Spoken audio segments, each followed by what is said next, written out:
Okay students, chapter number 3 का elimination का एक सम है।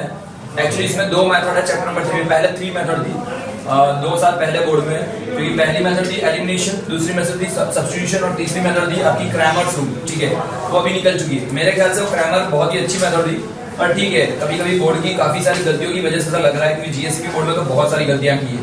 क्योंकि जैसे फर्स्ट चैप्टर हमारा है रियल नंबर, उसमें भी यूक्लिड मेथड इंपॉर्टेंट है, लेकिन यूक्लिड को निकाल दिया और नॉर्मल फैक्टराइजेशन को रखा है। लेकिन यूक्लिड से आपको काफी सारा फायदा होता, क्योंकि अगर प्राइम नंबर आप कितना ही लर्न कर सकते हो, कम से कम 1 to 100 तक लर्न कर सकते हो, उससे ज्यादा नहीं कर सकते। लेकिन यूक्लिड मेथड होती तो आपको प्राइम नंबर बहुत अच्छी तरह से कर पाते। ठीक है, जाने देते बात को। पर मैं अभी आता हूँ एलिमिनेशन मेथड में। तो I am solving the sum right now of the chapter number 3 linear pair of the क्या होगा 2 वेरिएबल्स। ठीक है ना, linear pair of equation is the 2 variable. Variable क्या होता है यहाँ पे, जिसके में कुछ लगती है, टेल लगती है। यहाँ पे x और y की क्या है, टेल है। ठीक है, किसी भी नंबर के पीछे अगर x और y की टेल है, that is known as the क्या बोलेंगे उसको, वेरिएबल्स। ठीक है, तो यहाँ पे दो वेरिएबल है डिफरेंट डिफरेंट, और लीनियर का मतलब होता है इसकी डिग्री मैक्सिमम 1 होगी।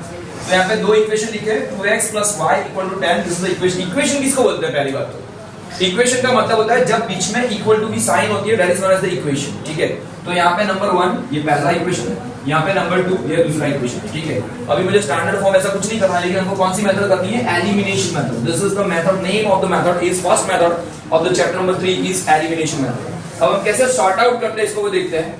एलिमिनेशन मेथड में सबसे पहले दो तरीके। पहला तरीका ये है कि आपको पहले इक्वेशन लिखना है। चलो इक्वेशन तो ऑलरेडी हमको बना के दिया है, मैंने एक इजी सम दिया है ताकि आपको और समझ में आए। ऑलरेडी इक्वेशन तो बना के दिया है। इसका स्टैंडर्ड फॉर्म ऐसा होता है कि ax + by + c = 0, या ऐसा भी लिख सकते हैं ax + by = c। इसमें c होता है कांस्टेंट होता है। ये जो लास्ट वाला जो है ना, पहले में देखो x की पूंछ है, x की टेल है, फिर यहाँ पे भी x की टेल है, यहाँ पे y की टेल है, मतलब इसमें y की पुछड़ी है, यहाँ पे कोई पुछड़ी नहीं है, मतलब यहाँ पे टेल नहीं है, उसको बोलते हैं कांस्टेंट टर्म। ठीक है, पर यहाँ पे हमको ये देखना है कि जब ऐसा कांस्टेंट टर्म मतलब ऐसे दो इक्वेशन देते होंगे, ये चैप्टर में सबसे पहले दो इक्वेशन दिए होंगे। ठीक है, ये पहला मेथड। सबसे पहले देखना कैसे सम सॉल्व करना है। एलिमिनेशन में सबसे पहले दो इक्वेशन दिए होंगे, वो देने ही होंगे, नहीं देंगे तो सम बनेगा ही, पहली बात तो। ठीक है, तो यहाँ पे दो इक्वेशन दिए होंगे। पहले नंबर मतलब पहले इक्वेशन को आप नंबर 1 लिखो, दूसरे को आप नंबर 2 लिखो। ठीक है, हो गया यहाँ का शॉर्ट आउट। ये बहुत ही इजी सम दिया है आपको समझाने के लिए, फिर हम लोग नेक्स्ट आगे बढ़ेंगे। अब देखो सबसे पहले इसमें दो मेथड से सॉर्ट आउट कर सकते हैं। एक ये है कि आप x को इक्वल कर लो। क्या करना है पहले देखना, देखो फिर से बता रहा हूं मैं, फिर से पूरा का पूरा स्टार्ट करने जा रहा हूं कि किस तरीके से दो मेथड है। पहली मेथड है एलिमिनेशन मेथड, और उसमें दो इक्वेशन दिए होंगे। इस इक्वेशन में सॉर्ट आउट कैसे करना है, ये चैप्टर के अंदर आपको सिर्फ x और y की वैल्यू ही ढूंढनी। क्या करना है, पूरे चैप्टर में x और y की वैल्यू फाइंड करनी है। ठीक है, अब यहाँ पे क्या करेंगे हम लोग, यहाँ पे x को कॉमन करेंगे, मतलब x इक्वल करना है, ये पहला मेथड। या ऐसा कर सकते हैं कि y को इक्वल करो, ये दूसरा मेथड। ठीक है, तो मैं अभी सेकंड मेथड से जा रहा हूं, मैं पहले y को इक्वल करने की कोशिश कर रहा हूं। इसका रीजन है क्यों, आप चाहो तो x को भी इक्वल कर सकते हो, कोई टीचर x को इक्वल करवा के बताते हैं, कोई टीचर y को इक्वल करवाते हैं। लेकिन मैंने इसलिए y को बोला है क्योंकि यहाँ पे देखो अगर मैं x को इक्वल करने जाऊंगा तो 2 के टेबल में ना 3 आता है, ना 3 के टेबल में 2 आता है, तो हमको दोनों से मल्टीप्लाई करना पड़ेगा। इन छोटा को ऐसा कोई कॉमन नंबर देखना पड़ेगा जो दोनों के टेबल में है। तो यहाँ पे कॉमन नंबर आएगा 6, तो क्या करना पड़ेगा, इसको 3 से मल्टीप्लाई करना पड़ेगा, तो 3 2 = 6। यहाँ पे 2 से मल्टीप्लाई करना पड़ेगा, तो 2 3 = 6, तब जाके दोनों मतलब दोनों इक्वेशन को मुझे मल्टीप्लाई करना पड़ेगा। तो इतना लंबा सारा कोशिश नहीं करनी है हमको। हम ऐसा करेंगे कि मैं y को इक्वल करने जा रहा हूँ। यहाँ पे देखो पहले में कितने y है, ये y यहाँ पे लिखा है 2x + y, दैट मींस यहाँ पर y का कुछ भी नहीं है, और मैथ्स में जिसका कोई नहीं होता उसमें कौन होता है 1, मतलब हमको समझना है ये एक y है, और यहाँ पे नीचे कितने y दिए 2y। तो मेरे पास यहाँ पे एक y है, मुझे इसको डबल करना है, तो क्या करूंगा मैं इसको 2 से मल्टीप्लाई करूंगा, मतलब मुझे सिर्फ एक ही इक्वेशन को मल्टीप्लाई करना पड़ेगा, ओनली वन इक्वेशन को मल्टीप्लाई करना पड़ेगा। Now I am starting the sum of the elimination method. हम लोग ऐसा लिखेंगे, यहाँ पे मैं थोड़ा यहाँ से स्टार्ट ट्राई कर रहा हूँ ताकि और थोड़ा सम ले सके हम लोग। मैं ऐसा लिख रहा हूँ कि v मल्टीप्लाई, ये आपको फॉर्मूला ही आपको लिखना पड़ेगा। ठीक है, आप लिखो तो भी चलेगा, नहीं लिखोगे तो भी चलेगा। तो मल्टीप्लाई क्या करेंगे, इक्वेशन 1 पहले इक्वेशन को हम लोग मल्टीप्लाई कर रहे हैं बाय, किससे मल्टीप्लाई करेंगे, क्यों 2 से मल्टीप्लाई कर रहे हैं, बिकॉज़ नीचे कितने y है 2y, ऊपर कितने y थे 1y, 1 के टेबल में क्या करोगे तो 2 आएगा, तो 2 1 2 2, दैट्स व्हाई। तो मैं पहला इक्वेशन फिर से लिख रहा हूं 2x + y = 10, इसको मैं मल्टीप्लाई करने जा रहा हूं 2 से, मतलब पहले इक्वेशन को ही मुझे 2 से मल्टीप्लाई करना है, दूसरे को नहीं करना है। ठीक है, अब मैं क्या करूंगा, ये है पानी पूरी, समझना ये है पानी पूरी, और ये 3 फ्रेंड है, एक फ्रेंड दूसरा फ्रेंड 3 फ्रेंड। यहाँ पे 3 फ्रेंड है और तीनों को पानी पूरी खानी, तो क्या करना पड़ेगा, पानी पूरी खिलानी पड़ेगी। मान लो कि 3 दोस्त है, वड़ा पाव खाने गए, तो तीनों दिन को वड़ा पाव खिलाना पड़ेगा, समझ में आया?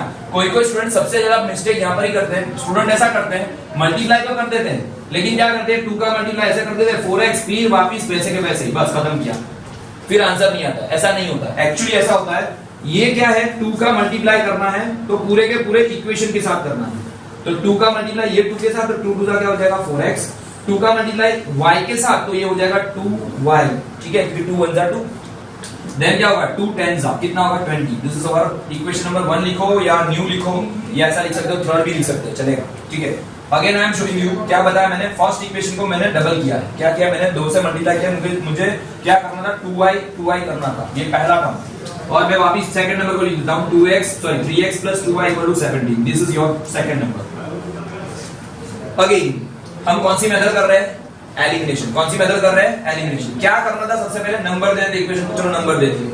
तो पहला टर्म था, सबसे पहला पॉइंट में ये स्टेप, ये इक्वेशन का सम कैसे सॉर्ट आउट करें वो मैं बताना चाह रहा हूं। सबसे पहले हमने नंबर दिए, ये पहला काम किया हमने, नंबरिंग की, ओके चलो, तो ये पहला स्टेप हुआ नंबरिंग करना। दूसरा टर्म क्या किया मैंने, दोनों y को देखा या x को देखा, इक्वल कैसे बनाते हैं, तो दोनों में y भी इक्वल नहीं है, x भी इक्वल नहीं है, तो मैंने क्या किया, मैंने y को इक्वल करने का सोचा, तो मैंने पहले y को, ऊपर वाले y को मल्टीप्लाई किया, पहले मतलब फर्स्ट इक्वेशन को, मैंने 2y बना दिया। देखो यहाँ पर फर्स्ट इक्वेशन नया हो गया, यहाँ पे 2y आ गया, सेकंड इक्वेशन नया बन गया, मतलब ये तो ऑलरेडी था ही, तो दोनों के दोनों y कैसे आ गए, इक्वल हो गए। मतलब सेकंड स्टेप है हमको y या x को सबसे पहले तो नंबरिंग देना, दूसरा था दोनों में से किसी एक को इक्वल करना। और थर्ड स्टेप ऐसा होता है कि यहाँ पे साइन देखनी है। क्या देखनी है, जब इक्वल हो जाने के बाद, सुनना, इक्वल होने के बाद साइन देखनी है। क्या करना है, साइन देखनी है। अगर साइन सेम है तो हमको करना है सब्ट्रैक्शन। क्या करना है, सब्ट्रैक्शन करना है, बड़े इक्वेशन में से छोटे इक्वेशन को माइनस करना है। तो यहाँ पे साइन सेम है, इसलिए क्या करूंगा मैं, बड़े में से छोटे को माइनस करूंगा। तो मैं यहाँ पे ये थर्ड टर्म आएगा, थर्ड स्टेप, पहला स्टेप था नंबरिंग देना, दूसरा स्टेप था दोनों में से किसी एक को इक्वल करना, चाहे x को इक्वल करो या y को करो, ये आपके ऊपर प्रॉब्लम है, दोनों मेथड है। अब क्या करना है, तीसरा मेथड है कि आपको देखना है साइन कैसे, इक्वल होने के बाद साइन अगर सेम है तो सब्ट्रैक्शन करना है, अगर साइन डिफरेंट तो एडिशन करना है। यहाँ पे सेम साइन है तो मैं क्या लिखूंगा, यहाँ पे सब्ट्रैक्ट कर दे, यहाँ पे लिख सकते हैं सब्ट्रैक्ट इक्वेशन, बड़े में से छोटा, बड़ा वाला कौन सा ऊपर वाला है, तो इक्वेशन 2 फ्रॉम 1, मतलब इसको इसमें से माइनस करना है, ठीक है, सब्ट्रैक्शन करना है 2 में से 1 को, 1 में से 2, तो हम लोग लिखेंगे पहले 2 फ्रॉम 1, ठीक है। ये लिखने के बाद आपको वापस यही का लिखना है, मैं लिखता नहीं हूं, मैंने ऑलरेडी लिखा हुआ है, ठीक है। तो मैं यहाँ पे इसको डायरेक्टली माइनस करूं, सब्ट्रैक्शन है मतलब ये माइनस, तीनों हो जाएंगे माइनस 4। अब देखना, ये माइनस करने जा रहा हूं तो तीनों दिन की साइन चेंज हो जाएगी। अब 4x में से 3x जाएगा तो क्या बचेगा, 1x, यानी x बचेगा, ठीक है। 2y कट, 2y प्लस में था, माइनस हो गया यानी 0 हो गया, ठीक है, 0y हो गया। 20 - 17 कितना आ जाएगा, 3, मतलब डायरेक्ट हो गया, तो x + 0 x हो गया, x की वैल्यू मिल गई 3, खत्म। हमको तो यही तो ढूंढना था, ये चैप्टर का मेन फॉर्मूला ये है कि भाई x और y ढूंढना है। अब हम क्या करेंगे, y को ढूंढना है, तो क्या करेंगे, x तो हमको मिल गया, x की वैल्यू किसी भी इक्वेशन में डाल दो, पुराने वाले इक्वेशन पे आ जाते हैं। तो क्या करेंगे, सब्स्टिट्यूट द वैल्यू ऑफ या eliminate the value of the x, क्या करेंगे, वैल्यू ऑफ x उसको एलिमिनेट करनी है इन इक्वेशन में, किसी में भी डाल सकते हो, चाहे पहले में डालो या दूसरे में डालो चलेगा। मैं यहाँ पे फर्स्ट में डालूंगा, तो 2x + y = 10। अब क्या करेंगे, जहां पे x दिख रहा है वहां पे क्या करूंगा, मैं 3 रखूंगा, तो 2 और x का मल्टीप्लाई, तो 2 3 प्लस y इक्वल टू क्या आएगा 10। मैंने क्या किया, 2 और x की मल्टीप्लाई है, x की वैल्यू है, x की जगह से डाली, 2 3 6 प्लस y इक्वल टू क्या आएगा 10। ये 6 प्लस में हमको ढूंढना y, क्या करेंगे, इसको लेके जाएंगे राइट साइड में, तो 6 प्लस में है, इस साइड में जाएगा तो क्या हो जाएगा, माइनस हो जाएगा, क्योंकि मल्टीप्लाई, सॉरी मैथ्स का रूल है, -6, y की वैल्यू कितनी आ गई 4। बस this is your final answer, या बोल सकते हैं कि सॉल्यूशन ऑफ द इक्वेशन, ऐसा लिख सकते हैं, सॉल्यूशन, मैं शॉर्ट में लिख रहा हूं, solution of the given equation, ये भी शॉर्ट में लिख रहा हूं, ठीक है। क्या हो जाएगा, xy इक्वल टू आएगा 3 और 4, this is your final answer. ये 3 मार्क में ये बोर्ड में ये क्वेश्चन पूछा जाता है, ऐसा क्वेश्चन आपको शॉर्ट आउट करना है, ठीक है। और भी एक सम ले लें तो आपको और पता चलेगा, ठीक है, ऐसा आप कर सकते हो। Thank you. Okay, students. Now this is the second sum of the elimination method. मैंने पहला सम ऑलरेडी इजी लिया है, ये भी थोड़ा इजी सम है, आपको थोड़ा ये मेथड क्या है वो समझ में आए। अब मैं ज्यादा इन डेप्थ नहीं समझाऊंगा, फटाफट सम करवाऊंगा, ठीक है, ताकि टाइम ना बिगड़े, वरना वीडियो बहुत लंबा होता है, फिर आप लोग शायद तक वो वीडियो को स्किप कर दोगे, या मेरा टोपड़ा आपको पसंद नहीं आएगा, ऐसा भी हो सकता है। तो दैट्स व्हाई चलेगा, मेरा टोपड़ा आपको पसंद आए ना आए उससे कोई मीनिंग नहीं है, मेरा कोशिश ये है कि आपको ये मेथड समझ में आनी चाहिए, वो मेरा इंटेंस मेन है, ठीक है। ओके, यहाँ पे क्या करना है, ये इक्वेशन नंबर 1, ये इक्वेशन नंबर 2 है। मैंने बताया था एलिमिनेशन मेथड, चैप्टर नंबर 3 चल रहा है अभी, 3 मार्क का सम है, सेक्शन सी में पूछा जाता है, ठीक है। कैसे करना है, सबसे पहले आपको हमेशा दो इक्वेशन दिए होंगे, क्या ढूंढना है, आपको x और y की वैल्यू ढूंढनी है, ठीक है। क्या करेंगे, सबसे पहले इक्वेशन के नंबर नहीं दिए होते क्वेश्चन के अंदर, हमको इक्वेशन के नंबर डालेंगे। तो सबसे पहला पॉइंट क्या था हमारा, इक्वेशन के नंबरिंग करना। चलो हमने फर्स्ट नंबर कर दिया, फर्स्ट स्टेप कर लिया। दूसरा स्टेप क्या करना है, हमको भी देखना है, क्या देखना है, x और y के ऊपर नजर करनी है, देखना है कि कहीं कुछ एक जैसा है, सेम सेम है। यहाँ पे पहले में कितना x है, 3x, यहाँ पे कितना x है, 2x, दोनों इक्वल नहीं है। फिर क्या करना है, y पे देखो, यहाँ पे 5 यहाँ पे 3 है, ये भी इक्वल नहीं है। तो मैंने क्या बताया था कि इसमें से किसी एक को इक्वल करना, समझना। कोई कोई टीचर x को इक्वल करवाते हैं, कोई कोई टीचर y को इक्वल करवाते हैं, ठीक है।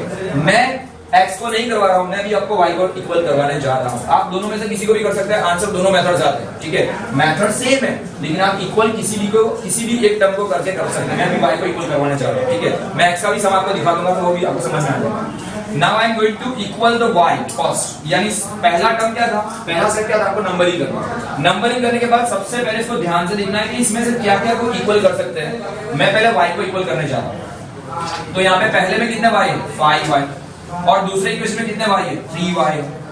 क्या दोनों में एक दूसरे के टेबल में कुछ हो सकता है, नहीं हो सकता है। तो क्या करना पड़ेगा, क्रॉस मल्टीप्लाई। इसको यहाँ पे 3 को मल्टीप्लाई करो पहले, यहाँ पे से 5 को मल्टीप्लाई करो दूसरे को, ठीक है। सुनना, इसको 3 से मल्टीप्लाई करना है पहले इक्वेशन को, यहाँ पे 5 से मल्टीप्लाई करोगे तो 5 3 जा 15 या 3 5 जा 15, दोनों में 15 15 y हो जाएंगे। इसलिए क्या करूंगा मैं, यहाँ पे लिखूंगा मैं v मल्टीप्लाई, यहाँ पे दोनों इक्वेशन को मल्टीप्लाई करना पड़ेगा। v मल्टीप्लाई इक्वेशन 1 बाय क्या होगा, 5 है, यहाँ पे 3 से मल्टीप्लाई करना है, ठीक है। एंड इक्वेशन 2 बाय क्या करेंगे, 5, यानी पहले इक्वेशन को 3 से मल्टीप्लाई, दूसरे इक्वेशन को हम लोग क्या करेंगे, 5 से मल्टीप्लाई करेंगे। देखते चलो ट्राई करते हैं। तो पहला इक्वेशन में लिखने जा रहा हूँ 3x minus 5y equal to 3, this is our first equation. और इसको मैं क्या करने जा रहा हूँ, मल्टीप्लाई बाय 3 करने जा रहा हूँ। मैं y को इक्वल कर रहा हूँ, x को नहीं कर रहा हूँ, समझना। अगेन मैंने बोला था कि ये पानी पूरी या वड़ा पाव तीनों को खिलानी है, मतलब इसका मल्टीप्लाई इसके साथ और इसके साथ भी करना है। तो 3 का मल्टीप्लाई 3 के साथ, 3 3 जा 9x, 3 5 जा 15, लेकिन माइनस करेगा तो माइनस 15y, 3 3 जा 9x, 3 5 जा 15 इक्वल टू 3 3 जा 9। दिस इज अवर 1 न्यू लिखो या 4 3 लिखो तो भी चलेगा, जैसा आपको ठीक लगे। मैंने इसमें 1 न्यू कर दिया क्योंकि 1 इक्वेशन तो पहले पुराना ही था ना। अब क्या करेंगे, सिमिलरली सेम हम लोग दूसरे इक्वेशन को लिख रहे हैं। तो सिमिलरली क्या कर रहे हैं, दूसरा इक्वेशन लिख रहा हूं मैं 2x plus 3y equal to बन रहा है माइनस 17, ऑलरेडी गिवन है, यानी ये इक्वेशन नंबर 2 है। अब मुझे क्या करना है, इस इक्वेशन को कितने से मल्टीप्लाई करना था, 5 से, तो मैं कर रहा हूं यहाँ पे मल्टीप्लाई बाय 5। वैसा ही सेम जैसे ऊपर किया था वैसे तीनों को मल्टीप्लाई करना पड़ेगा। 5 2 जा क्या होगा, 10x, 5 2 जा 10x, 5 3 जा कितना होगा, 15y, और 5 17 जा 17 5 जा होता है 85, क्योंकि सर इतना बड़ा मल्टीप्लाई हमको नहीं आता है, हमको तो 1 से 10 तक का मल्टीप्लाई तो भी बहुत बड़ी बात है, टेबल में 10 तक आए तो बहुत हो गया, ठीक है, लेकिन मल्टीप्लाई तो आएगा ही। तो 17 5 होता है 85, ये तीनों का मैंने मल्टीप्लाई कर दिया, this is our second number new. अब हमको दोनों इक्वेशन पहले वाले को भूल जाओ, अब हमको जो नए वाले इक्वेशन बना है उसको ध्यान देना है। कौन सा वाला इक्वेशन बना, ये वाला, दूसरा बना ये वाला। अब ये दोनों को ध्यान से लिखना है। मैं यहाँ पे वापस लिख देता हूँ, सॉल्व। मैं पहले इक्वेशन लिखने जा रहा हूँ 9x minus 15y equal to 9, this is our first, and second one is 10x plus 15y equal to a minus 85, this is our second, ठीक है। अब क्या करना है, दोनों के y y को देखो इक्वल हो गए, ये आ गया सेकंड स्टेप, मतलब क्या करना था, इक्वल करना है, हो गया इक्वल। थर्ड स्टेप में ये देखना है दोनों की साइन देखो, जब इक्वल हो जाने के बाद साइन देखो, तो यहाँ पे माइनस है यहाँ पे प्लस है, तो कुछ नहीं करना है, ये बहुत ही इजी वस्तु है। अगर आपको मान लो कि माइनस प्लस वाला सम दिया है ना, तो वो आपके लिए सबसे अच्छा है। दोनों की सेम साइन होती है तो सब्ट्रैक्ट करना पड़ता है, इसमें थोड़ा प्रॉब्लम होता है, लेकिन यहाँ पे बहुत अच्छा रहता है। तो यहाँ पे माइनस है, यहाँ पे प्लस है, तो हमको क्या करना है, डायरेक्टली एडिशन करना है। क्या करेंगे, दोनों के इक्वेशन को हम लोग एडिशन करेंगे। मैं डायरेक्ट एडिशन करता हूँ, ठीक है, हमको लिखना पड़ता है लेकिन मैं लिखता नहीं हूँ। तो क्या करेंगे, ये दोनों का प्लस करो, 9 प्लस 10 कितना हो जाएगा, 19x। क्या है यहाँ पे 9x प्लस 10x कितना हो जाएगा, 19x। ये माइनस में है, ये प्लस में है, दोनों के दोनों क्या हो जाएंगे, कट हो जाएंगे, यानी कोई एक को तो जीरो बनाना जरूरी है, वरना तो आंसर ही नहीं आएगा। यहाँ पे प्लस 9 है, यहाँ पे माइनस 85 है, तो 85 में से हमको 9 को क्या करना है, माइनस करना है। 85 में से 9 को माइनस करना है, 85 माइनस 9 करोगे तो कितना हो जाएगा, कौन बताएगा, 76, लेकिन आंसर आएगा बड़े नंबर की साइन, लार्जर नंबर की साइन आएगी माइनस में 76। यानी आ गया यहाँ पे 19x इक्वल टू -76। ये 19 और x ये दोनों किससे चिपके हैं? मल्टीप्लाई के जोड़ से चिपके हैं, वेरिएबल के जोड़ से नहीं। तो क्या करना है, मल्टीप्लाई वाला जाएगा सामने की ओर तो क्या हो जाएगा डिवाइड में, तो x इक्वल टू आएगा माइनस में 76 अपन में होगा 19। क्या होगा 76 के सामने 19 जाएगा डिवीजन में। सर 19 का टेबल सर 10 तक तो नहीं आते, 19 का कहां से आएगा? कोई बात नहीं, 19 4 जा करोगे तो आपका आएगा 76। तो x की वैल्यू मिल रही है हमको 19 4 जा 76। तो क्या हो जाएगा, आंसर था माइनस में, दैट्स व्हाई पहली वैल्यू हमको मिल गई थी, x की वैल्यू मिली माइनस में 4। ठीक है, x की वैल्यू हमको -4 मिली। अब हमको ढूंढना है y की वैल्यू ढूंढनी है। क्या करेंगे, जब एक की वैल्यू आ जाती है तो किसी भी एक इक्वेशन में, लेकिन पुराने इक्वेशन में, जो पुराना था उस इक्वेशन में आप वैल्यू डालो और आप आंसर ला सकते हो। मैं अभी क्या कर रहा हूं, इसको थोड़ा रफ कर रहा हूं, ऐसा हो तो वीडियो को पॉज करके आप लिख भी सकते हो, वो लिख लेना बाद में। ठीक है, आपको क्या करना है, अभी मैं जस्ट इसको रफ करके और आगे बताने जा रहा हूं। ठीक है, नाउ x की वैल्यू आ गई है। मैं पहले वाले इक्वेशन में या चलो मैं दूसरे कोई भी इक्वेशन में लिखो, यहाँ पे लिखो, आंसर दोनों का सेम आ सकता है। ठीक है, तो मैं अभी फर्स्ट इक्वेशन में वैल्यू रखने जा रहा हूं, तो एलिमिनेट द वैल्यू